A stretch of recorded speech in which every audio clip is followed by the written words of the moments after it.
प्रधानमन्त्री केपी शर्मा ओलीले आज जनता र कार्यकर्तालाई सम्बोधन गरेका छन्। प्रधानमन्त्री केपी शर्मा ओलीले संसद विघटन गरेसँगै अनौपचारिक हिसाबले नेकपा दुई चिरा भएपछि दुवैतर्फका नेताहरूको आरोप प्रत्यारोप गर्ने प्रवृत्ति चर्किँदै गएको देखिन्छ। कहिले प्रचण्ड, माधव कुमार नेपाल, झलनाथ खनाल, नारायण काजी श्रेष्ठ प्रधानमन्त्री केपी शर्मा ओलीको विरुद्ध मौखिक रूपमा प्रस्तुत भएको देखिन्छ भने कहिले केपी शर्मा ओली उनीहरूको विरुद्ध बोलिरहेको सुनिन्छ। आफूले कुनै हालतमा पनि चुनाव गराएरै छाड्ने र नेपाली जनताको उन्नति सधैँ चाहिरहेको भनेर केपी शर्मा ओलीले बताएका छन्। त्यसैगरी प्रचण्ड, माधव कुमार नेपाल समूहले भने प्रधानमन्त्री केपी शर्मा ओली तानाशाह बन्नेतर्फ अग्रसर रहेको आरोप लगाएका छन्। यस्तो परिस्थितिमा यी घटनाहरूले कस्तो मोड लेलान् त? के नेपाल सधैँ यसरी नै राजनीतिक भुमरीमा फँसिराख्ने हो त? यी सबै कुराहरूको सेरोफेरोमा रहेर आउनुस् हामी पनि सुनौ प्रधानमन्त्री केपी शर्मा ओलीको आजको सम्बोधन। समस्याका विविधता हुन्छन्। कसैले कान सुनिँदैन, कसैले आँखा देखिँदैन, कसैको हातले काम गर्दैन, कसैको खुट्टाले काम गर्दैन, कसैको स्पाइनलले काम नगरिराखेका हुन्छ,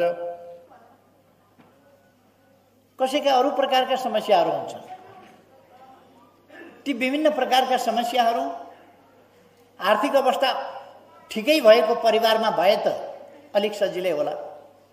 त्यसमाथि आर्थिक अवस्था पनि कमजोर भएको छ भने कमजोर आर्थिक अवस्था भएकोमा सपाङ्गता भएका परिवारका सदस्यहरूलाई नै जिन्दगी कठिन भइरहेको हुन्छ। त्यसमाथि शारीरिक रूपमा अपाङ्गता, अशक्तता भएका व्यक्तिहरू परिवारका निम्ति पनि समस्याको रूपमा रहिरहेका हुन्छ। त्यस्तो अवस्थामा दुईटै कुरा हामीले हेर्न पर्दछ। एउटा, खुद परिवारलाई कसरी सबल बनाउने, जुन सबलताले उसले आफ्नो परिवारको सदस्य जो आफूभन्दा अप्ठ्यारोमा छ त्यसलाई हेर्न सकोस्। त्यसका निम्ति आर्थिक हिसाबले, अरू प्रबन्धका हिसाबले सबलतासँगै उसको चेतना, उसको मनोवृत्ति त्यस हिसाबले पनि सबल बनाउने ती कामहरू गर्नुपर्छ। कसरी सबल बनाउने उसलाई, त्यसमा परिवारले सहयोग कसरी गर्ने, पारिवारिक चेतना त्यसलाई पनि वृद्धि गर्नुपर्छ। तर त्यसमा मात्रै भर परेर हुँदैन। सरकारले शारीरिक रूपमा अपाङ्गता भएका व्यक्तिहरूको सन्दर्भमा विशेष रूपमा हेरविचार गर्नुपर्दछ। पहिलेभन्दा अवस्थामा भिन्नता आएको छ। अवश्य नै पहिले जस्तो पहिले अपाङ्गता हुनु भनेको बहुतै भयावह स्थिति हुने गर्थ्यो। आज अपाङ्गता हुने व्यक्तिहरूको सन्दर्भमा, जीविका कठिन भएका व्यक्तिहरूको सन्दर्भमा, बाँच्न नै मुस्किल परिरहेका व्यक्तिहरूको सन्दर्भमा, अभिभावक नभएका व्यक्तिहरूको सन्दर्भमा, सहारा नभएका व्यक्तिहरूको सन्दर्भमा म तपाईहरुलाई ढुक्कसँग भन्न चाहन्छु, सरकार छ। त्यस्तो व्यक्तिहरूको सन्दर्भमा सरकारले जीविकाको, रहने बस्ने, शिक्षा, स्वास्थ्य, शिव विकास, विभिन्न प्रकारका व्यक्तिहरूका विभिन्न प्रकारका शिक्षाहरू, विभिन्न प्रकारका कमी कमजोरीहरू भएका व्यक्तिहरूका जसमा उसको क्षमता छ, त्यसै कारण हामीले भिन्न क्षमताका भन्ने गरेका छौँ। कुनै न कुनै कान सुन्दैन भने आँखामा बढी क्षमता हुन्छ, उसले छिटै त्यसलाई समाउन सक्छ। आँखा देख्दैन भने कानमा उसको बढी क्षमता हुन्छ। यस्ता अनेक क्षमताहरू विकास गरेको हुन्छ र जीवनका लागि उसले आफूलाई सङ्घर्ष गरेर कठिनलाई सरल बनाउने कोसिस गरेको हुन्छ। त्यस कुरालाई सहयोग गर्नु सरकारको कर्तव्य। त्यसलाई अगाडि बढाउनका निम्ति सरकारले पहिलो कुरा त बाल्यकालमै छ भने शिक्षाको प्रबन्ध, जस्तो खालको शिक्षा उसलाई आवश्यक पर्छ त्यस्तो खालको शिक्षाको प्रबन्ध, त्यो शिक्षा प्राप्त गरिसकेपछि उसले तदनुसारको रोजगारीको उसले जस्तो काम गर्न सक्छ। सबै काम शारीरिक रूपले मात्रै गर्नुपर्ने हुन्छन् भन्ने पनि छैन। विभिन्न ढङ्गले गर्न सकिन्छ। त्यस्ता कुराहरूको अवसर उपलब्ध गराउने कुरा। अलिकति उमेर गइसकेको, शिक्षा आर्जन गर्न नसकेको स्थिति छ भने तालिमको व्यवस्था, सिप विकासको व्यवस्था र त्यस अनुसारका अवसर उपलब्ध गराउने र रोजगारी वा स्वरोजगार उपलब्ध गराउने, ती कामहरू सरकारले सहयोग गर्छ। यसमा सरकार मात्रै होइन, अनेक सङ्घ संस्थाहरू पनि छन् यस्तोमा सहयोग गर्ने, जसमा आज हामीले केही साथीहरूलाई, मित्रहरूलाई सम्मान गरेका छौँ। त्यस्ता व्यक्तिहरू र उहाँहरू सम्बन्धित भएका संस्थाहरू जसले सहयोग पुर्याइरहेका छन्, यस्ता संस्थाहरू पनि छन्। त्यस्ता संस्थाहरूसँग पनि मिलेर सरकारले सहकार्य गर्दै जरुरी परेका ठाउँहरूमा सेवा पुर्याउने सरकारको कर्तव्य पुरा गर्दछ। अहिले यहाँहरूले देख्नुभएको छ अथवा यहाँहरूले सुन्नुभएको छ कि सडकमा हामीले बालबालिका, हिजो सडकभरि बालबालिकाहरू हुने गर्थे, जसलाई खाते भन्ने नामले अत्यन्तै अपमान गरिन्थ्यो। खाते भन्ने नाम दिएर अपमान गरिन्थ्यो। आज कुनै पनि नेपालीका छोराछोरीले खाते भन्ने सुन्नु बेहोर्नु परेको छैन र हामी नेपालीका छोराछोरीलाई खाते हुन दिँदैनौँ। त्यो सरकारको कर्तव्य। अहिले सडकमा खाते छैन, जसलाई हिजो खाते भनेर अपमान गरिन्थ्यो, त्यस्तो स्थिति सडक बालबालिकाको स्थिति आज छैन। त्यो हुन दिँदैन, किनभने सरकार छ यहाँ अभिभावकको रूपमा भूमिका खेल्ने। सरकारले अभिभावकको भूमिका खेल्छ र उहाँहरूको बन्दोबस्त गर्छ। ती बालबालिकाहरू, ती सबै बालबालिका हाम्रा छोराछोरी हुन्, कसै न कसैका नेपालीका छोराछोरी हुन्, कुनै न कुनै मानव जातिका छोराछोरी हुन्। यसमा भूगोलको हिसाब हुँदैन, जातको हिसाब हुँदैन, यसमा कुन भाषा बोल्छ त्यसको हिसाब हुँदैन, कसको छोराछोरी कुन जातको भन्ने हिसाब हुँदैन र यसमा कुनै प्रकारको भेदभाव गरिँदैन। उनीहरू सबै स्नेह प्राप्त गर्ने हकदार हुन् र उनीहरूलाई हामी स्नेहका साथ उनीहरूको जीवन रक्षाको, उनीहरूको उन्नति प्रगतिको, उनीहरूको शिक्षाको, उनीहरूको स्वास्थ्यको, उनीहरूको प्रगतिको र उनीहरूको सुनिश्चित भविष्यको प्रत्याभूति गर्दछौँ, ग्यारेन्टी गर्दछौँ। म स्मरण गराउन चाहन्छु साथीहरूलाई, आज सडकमा सहयोगापेक्षी मानव भेटिँदैनन् अथवा जसलाई स्ट्रिट म्यान भनिन्थ्यो, स्ट्रिट वुमेन भनिन्थ्यो, तिनीहरू आज भेटिँदैनन्, किनभने सरकारले खोजिकन तिनीहरूलाई राख्छ। त्यसमा काम गर्ने संस्थाहरू छन्, मानव सेवा आश्रम जस्ता संस्थाहरू, अरू संस्थाहरू छन् जसले त्यस क्षेत्रमा काम गर्दछन्। तिनीहरूलाई सरकारले प्रोत्साहन दिन्छ, सहयोग पुर्याउँछ र उनीहरूसँग मिलेर सरकारले काम गर्छ र त्यस्तो मानवहरूलाई आश्रमको व्यवस्था गरिएको छ, जसलाई मानव सेवा आश्रम भनिएको छ। त्यस्तोमा क्रियाशील साथीहरूलाई म धन्यवाद भन्न चाहन्छु, जो आज पनि देशभरि टिम बनाएर त्यस्तो सडक सहयोगापेक्षी मानव, सडकमा रहेर मानव जातिको सहयोगको अपेक्षा गरिरहेको स्थितिमा छन्। उनीहरू बोल्न सक्दैनन्, भन्न सक्दैनन्, कहाँ जानुपर्ने उनीहरूलाई थाहा छैन, कहाँ भन्नुपर्ने थाहा छैन। त्यस्ता मान्छेहरूलाई भन्न आएनन् भन्ने होइन, हामी खोज्न गइरहेका छौँ, खोजेर निकालेर ल्याइराखेका छौँ र खोजेर ल्याएर उनीहरूको उपचार गरिरहेका छौँ, उनीहरूको खाने बस्ने प्रबन्ध गरिरहेका छौँ। उनीहरूको पारिवारिक मिलन, कसैको मानसिक स्थितिको कारणले परिवारसँग बिछोड भएको हुन्छ, त्यस्ता मान्छेहरूलाई लगेर परिवारसँग हामी मिलन गराइरहेका छौँ। म साथीहरूलाई आग्रह गर्न चाहन्छु, हामीले हरेस खानु हुँदैन। अलिकति प्रतिकूलता त भयो, प्राकृतिक रूपले भयो होला या अरू कारणले भयो होला या कहिले कहिले हिंसाको कारणले भयो होला। जुनसुकै कारणले भए पनि जब शारीरिक अशक्तता अपङ्गता भयो भने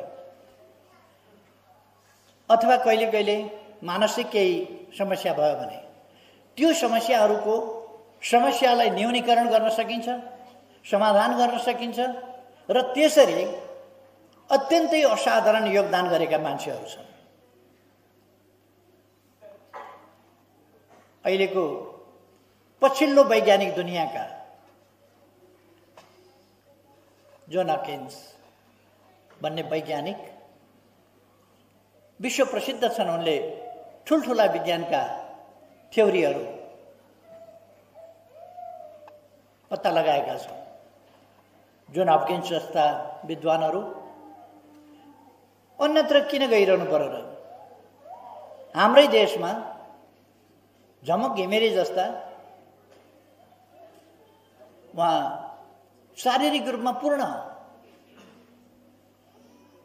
क्षमता विहीन अवस्थामा हुनुहुन्छ। हात चल्दैन, खुट्टा चल्दैन।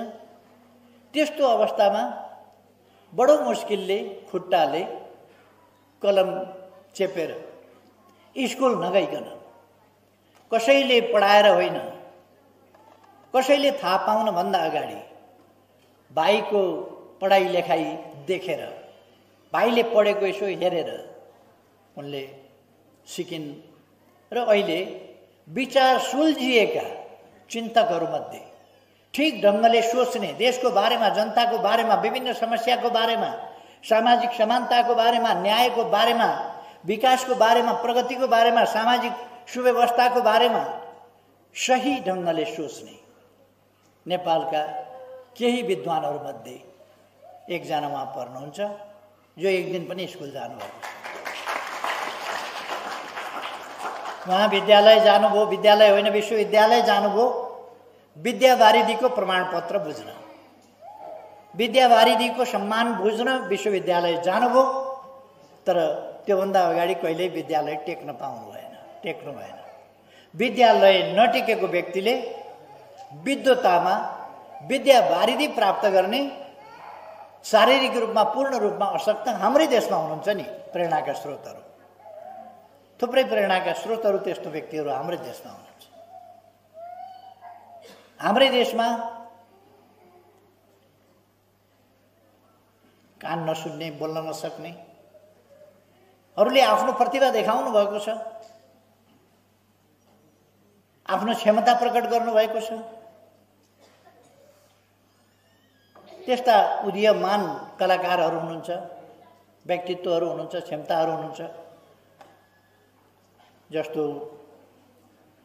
सजल बम मैले टेलिभिजनमा हेरे हो, मैले भेटेको छैन, मैले देखाएको छैन। तर उनको प्रतिभा, यस्तो थुप्रो साथीहरू हुनुहुन्छ र समाज सेवा गरिरहनु भएको छ, अरूलाई जागरण ल्याइरहनु भएको छ, एउटा अभियान चलाइरहनु भएको छ, मानिसहरूको, साथीहरूको आत्मविश्वास जगाइरहनु भएको छ। हामी बाँच्न सक्छौँ, हामी केही गर्न सक्छौँ, केही गरेर देखाउन सक्छौँ, त्यसकारण निराश हुनु हुँदैन, हरेस खानु हुँदैन भनेर जगाइरहनु भएको छ साथीहरूलाई। हाम्रै सङ्गठनका कान नसुन्ने संस्थाका अध्यक्ष हुनुहुन्छ, नेत्रहीन संस्थाका अध्यक्ष हुनुहुन्छ, अरू विभिन्न संस्थाका अध्यक्षहरू हुनुहुन्छ, व्हील चेयरमा बस्ने साथीहरू हुनुहुन्छ। उहाँहरूले देशलाई धेरै ठुला ठुला नेता हुँ भन्नेले बाटो बिराउँदैछु भनेर उहाँहरूलाई बाटो देखाउँछ।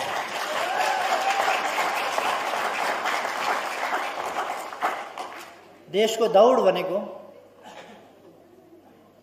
देश विकासको दौड भनेको, देश विकासको अभियान भनेको सबलाङ्गले मात्रै होइन कि शारीरिक रूपमा अशक्तता भएका व्यक्तिहरूले पनि गर्न सक्छन् भन्ने थुप्रै कुरा हामीले, थुप्रै उदाहरण हामीले पाएका छौँ। हाम्रा विभिन्न मन्त्रालयमा काम गर्ने साथीहरू छन्, त्यसरी काम गर्ने कलाकार साथीहरू छन्। मैले मकवानपुर, चितलान कतातिरको एउटा कलाकारको मैले सुनेको थिएँ, मैले भेटेको छैन। उहाँको कला धेरै राम्रो छ, तर शारीरिक रूपले साह्रै अशक्त हुनुहुन्छ, त्यो मैले सुनेको थिएँ। अहिले अपाङ्गता अशक्तता भएका साथीहरूले ठुल्ठुला सफलताहरू प्राप्त गरिरहनु भएको छ। म खुसी व्यक्त गर्न चाहन्छु कि यस्तो स्थितिमा पनि तपाईहरूको सङ्घर्ष जुन छ त्यसलाई अरूसँग प्रतिस्पर्धा गरेर सफलतामा पुर्याउनु भएको छ, अगाडि बढाउनु भएको छ। त्यसकारण म तपाईहरूलाई बधाई भन्न चाहन्छु यस सफलताको लागि। हरेस खानु हुँदैन। म पनि अलिअलि थोरै थोरै अपाङ्गता भएकै मान्छे हो। मेरो पनि किडनी फेल भएर अर्को किडनी ल्याएर जोडेर राखेको छु। म पनि अर्को किडनीको व्हील चेयर चढेरै हिँडेको मान्छे हो। फेरि अर्को त्यो किडनी पनि फेल भयो, त्यसपछि फेरि अर्को किडनी राखेर नयाँ किडनीको बैशाखी टेकेरै हिँडेको मान्छे हो। अलिअलि अपाङ्गतै हो। आँखामा मैले चस्मा किन लगाएको? यदि लगाइन भने म पढ्न सक्दिनँ। त्यसकारण त्यो पनि अलिकति अपाङ्गता हो। किडनी फेरे पनि, किडनीले काम नगरे पनि अर्को लगाएर पनि काम गर्न सकिन्छ, बाँच्न सकिन्छ, अगाडि बढ्न सकिन्छ भन्ने आत्मविश्वास मैले लिएँ।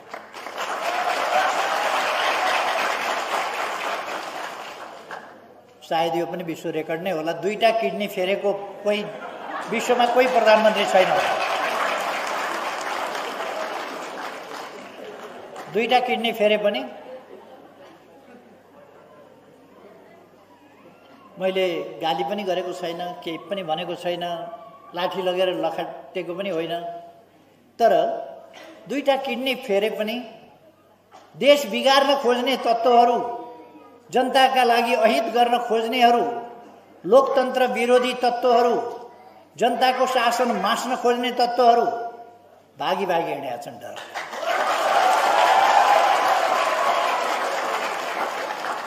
त्यसकारण म भन्छु अपाङ्गता अलिकति कम बेसी हो र अपाङ्ग होइनौ भन्ने ठुला ठुला मान्छेहरू मानसिक रूपमा सबभन्दा बढी अपाङ्ग छन्।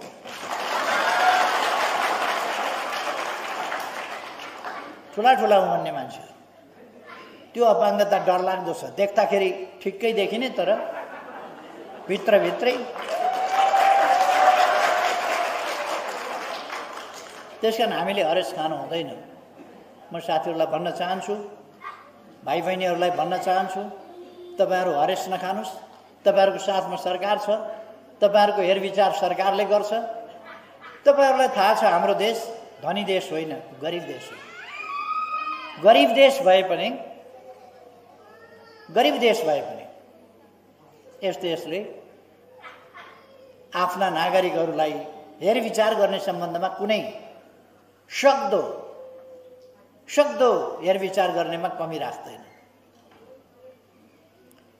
मैले हिजो केही साथीहरूसँग बोल्दा एउटा कथा सुनाएको थिएँ। हिजो मात्रैको कुरा हो। 2टा परिवार छन्, एउटा धेरै धनी परिवार, एउटा साह्रै गरिब परिवार। धेरै धनी परिवारको एउटा पुरुषले पनि बिहे गरेछ,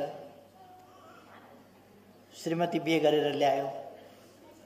अर्को गरिबभन्दा गरिब परिवारको मान्छेले पनि श्रीमती बिहे गरेर ल्यायो। 2टैका श्रीमती बिरामी परेछन् अलिक पछि।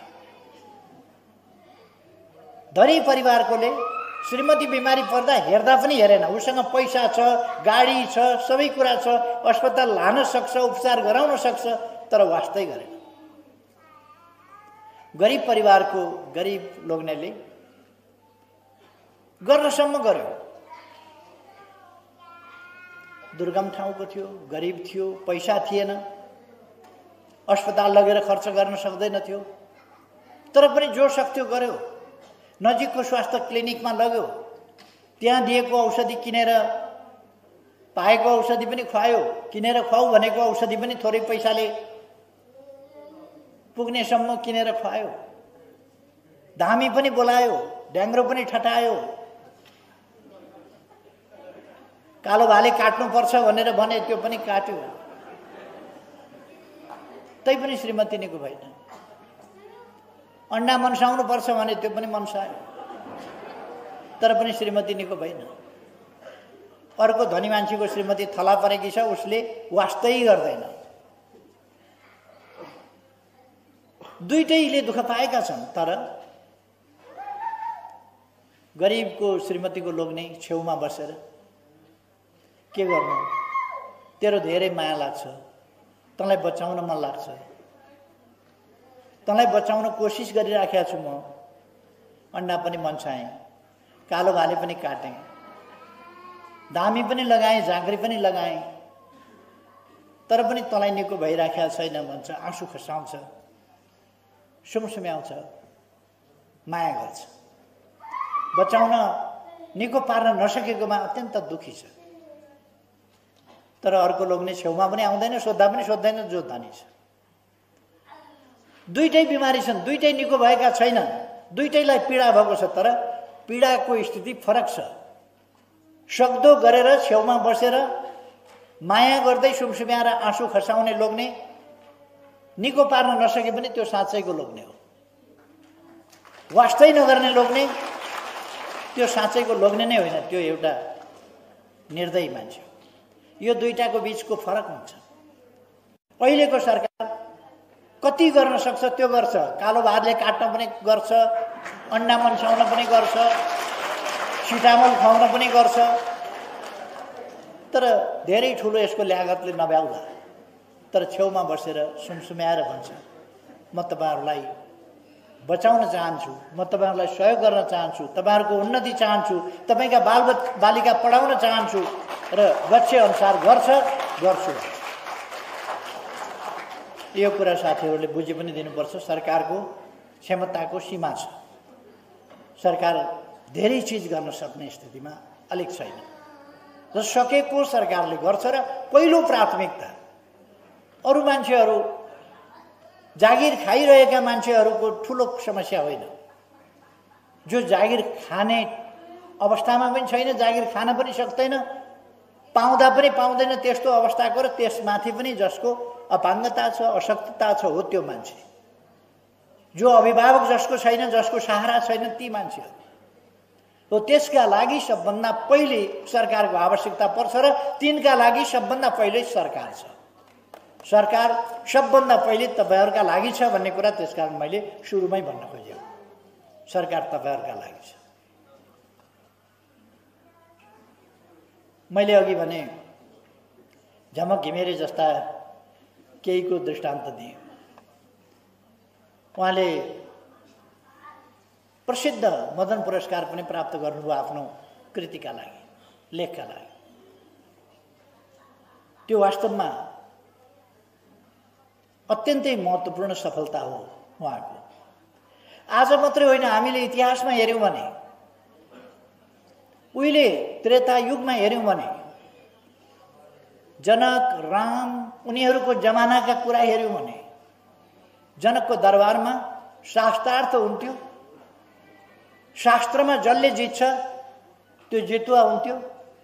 शास्त्रार्थ कबुल गरेर जसले हार्छ उसले जल समाधि लिनु पर्थ्यो, अथवा ऊ डुबेर मर्न तयार हुनु पर्थ्यो, उसलाई डुबाएर मारिन्थ्यो हार्नेलाई। एउटा जनकको दरबारमा भएको विद्वानले एकजना व्यक्तिलाई डुबाएर मार्यो शास्त्रार्थमा, अथवा शास्त्रको बारेमा, ज्ञानको बारेमा संवाद बहस हुँदा हारेको हुनाले। पछि उनको छोरा अष्टवक्र भन्ने, जो अत्यन्तै कुरूप, 8 ठाउँ शरीर भाँचिएको, बैशाखी टेकेर हिँड्ने, बैशाखी मात्रै होइन अझ त्योभन्दा बढी टेकेर हिँड्ने, कुप्रो परेर हिँड्ने, त्यस्तो एउटा कलिलो उमेरको बालक जनकको दरबारमा गयो। यहाँका विद्वानहरूसँग शास्त्रार्थ गर्न आएको भनेर, जो अपाङ्गता भएको व्यक्ति थियो। उसलाई हेरेर त्यहाँका पण्डितहरू हाँसे। उसले भन्यो तिमीहरू के हेरेर हाँस्या? अनि ऊ पनि बेसरी हाँस्यो। तिमी किन हाँसेको भन्दा म त हाँसेँ मूर्खहरू हेरेर। जो अपाङ्गता आफूले गरेको होइन, अपाङ्गता आइलाग्यो, परिआयो, त्यो मेरो कमजोरी होइन, त्यो देखेर हाँस्ने बुद्धिजीवी भनेकाहरू देख्दाखेरि म कस्तो मूर्खहरूको ठाउँमा आइपुगेछु भनेर हाँसेँ। मलाई हेरेर हाँस्नुपर्ने कुनै कारण थिएन, किनभने यो मेरो रोजाइ होइन। मैले रोजेर छानेर म अपाङ्ग भएको होइन, यो मेरो मूर्खताले भएको होइन। तर तपाईँहरू हाँस्नुभयो भने तपाईँहरूको विद्वताको स्तर के रहेछ? तपाईँहरू घटिया हुनुहुँदो रहेछ। त्यसकारण म हाँसेँ तपाईँहरूको मूर्खता देखेर। तपाईँहरू किन हाँस्नुभयो भनेपछि उनीहरू लज्जित भए। त्यसपछि शास्त्रार्थ सुरु भयो। अष्टवक्रले जिते बस। अष्टवक्रले जितेपछि त्यहाँको विद्वान मैले हार कबुल गरेँ, अब म जल समाधि लिन्छु भने। अष्टवक्रले भने म तिमीहरू जस्तो निष्ठुर होइन, म प्रतिशोधका लागि काम गर्दिनँ। तिमीहरूको घमण्ड तोड्नका लागि मैले शास्त्रार्थ गरेको थिएँ र घमण्ड तिम्रो विद्वताको घमण्ड जुन हो त्यसलाई तोडेको मात्रै हो। मैले त्यसलाई जल समाधि लिन लगाइदिइसकेँ अघि नै। तिम्रो हारसँगै अब तिमीले जल समाधि लिनु, डुबेर मर्नु पर्दैन। म प्रतिशोध लिन्न। यद्यपि तिमीले धेरै मान्छेहरूलाई आफूसँग पराजित भएकोमा जल समाधि लिन बाध्य बनाएका थियौ, तर आज म तिमीलाई जल समाधि लिन बाध्य बनाउँदिनँ, किनभने म प्रतिशोधी मान्छे होइन, म दम्भी र अहङ्कारी मान्छे होइन। र अष्टवक्र जो अपाङ्ग थिए उनले त्यो विद्वत सभामा जितेका थिए त्यस बेला पनि। अर्थात् आज मात्रै होइन, अपाङ्गता भएका व्यक्तिहरूले परापूर्व कालदेखि आफ्ना खालका क्षमता हुनरहरू देखाएका छन्, विभिन्न ढङ्गले देखाएका छन्। यस्तो उदाहरणहरू दृष्टान्तहरू थुप्रो छ। त्यसकारण म साथीहरूलाई मनोबल उच्च राख्न, अगाडि बढ्नका लागि आह्वान गर्छु र जसलाई त्यो आत्मविश्वासका साथ अगाडि बढ्दा जे सहयोग गर्नुपर्ने हुन्छ त्यस्तो कुरामा सरकार सङ्गठित र व्यवस्थित ढङ्गले, योजनाबद्ध ढङ्गले सहयोग गर्न तत्पर रहेको कुरा पनि बताउँछु। तपाईँहरूको मनोबललाई सलाम गर्न चाहन्छु, तपाईँहरूको सही दृष्टिकोणलाई सलाम गर्न चाहन्छु। अब दुईटा कुरा मात्रै म तपाईँहरूलाई भन्न चाहन्छु। संसद विघटन भएको, असंवैधानिक भयो, अलोकतान्त्रिक भयो भनेर कराइरहेका छन्। ती कराउने मान्छेहरू संविधान विरोधी, ती कराउने मान्छेहरू लोकतन्त्र विरोधी, ती कराउने मान्छेहरू देश विरोधी, ती कराउने मान्छेहरू जनविरोधी मान्छेहरू जो कराइरहेका छन्। अस्तव्यस्तता खडा गर्ने देशमा स्थिरता हुन नदिने, स्थायित्व हुन नदिने र बहुमतको सरकार तोडेर अनि जोडजाम सरकार बनाएर स्थिरताका नाटक गर्ने, संसदमा 5 वर्ष जागिर खान पाउनुपर्छ चुनिएर आएपछि भन्ने। सांसद भनेको जागिर हो, सांसद भनेको जागिर होइन। उनीहरूको तर्क 5 वर्ष जागिर खान पाउनुपर्छ, यो स्थायी जागिर हो। जनताको सेवा गर्नुपर्ने, देशको सेवा गर्नुपर्ने ठाउँमा देशको सेवा नगरेर अरूद्वारा निर्देशित, अरूको इसारामा अरूका लागि काम गर्ने भएपछि स्थिरतालाई भत्काएर अस्थिरतातर्फ मुलुकलाई धकेल्न खोजेपछि स्थिरताको लागि जनतामा ताजा जनादेशका लागि जानु र ताजा संसद, कुन कुन सांसदहरूले के कस्तो काम गरेका छन् जनताले मूल्याङ्कन गर्नु पर्यो। जनताले कस्ता काम गरे यिनको मूल्याङ्कन गर्नु पर्यो र त्यसअनुसार पुरस्कृत गर्ने कि सजाय गर्ने त्यो कुरा जनताले फैसला गर्नु। मैले आफ्ना हातमा लिएको छैन।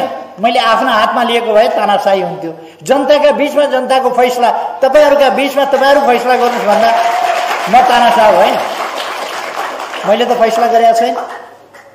मैले फैसला गर्छु, मै शासक हुन्छु, मै रहन्छु। जोड जाम, जोड घटाउ गरेर, जाल जेल षड्यन्त्र गरेर, किनबेच र तिगडम गरेर मै शासनमा रहन्छु भनेको छैन। मैले त जनताका बिचमा जाउँ, मेरो काम के भयो त्यो पनि जनताले मूल्याङ्कन गर्नुहोस्, अरूका काम के भयो त्यो पनि मूल्याङ्कन गर्नुहोस् भनेको छु। त्यसकारण दाजुभाइ दिदीबहिनीहरू, तपाईँहरू कुनै पनि अलमलमा नपर्न म आग्रह गर्न चाहन्छु।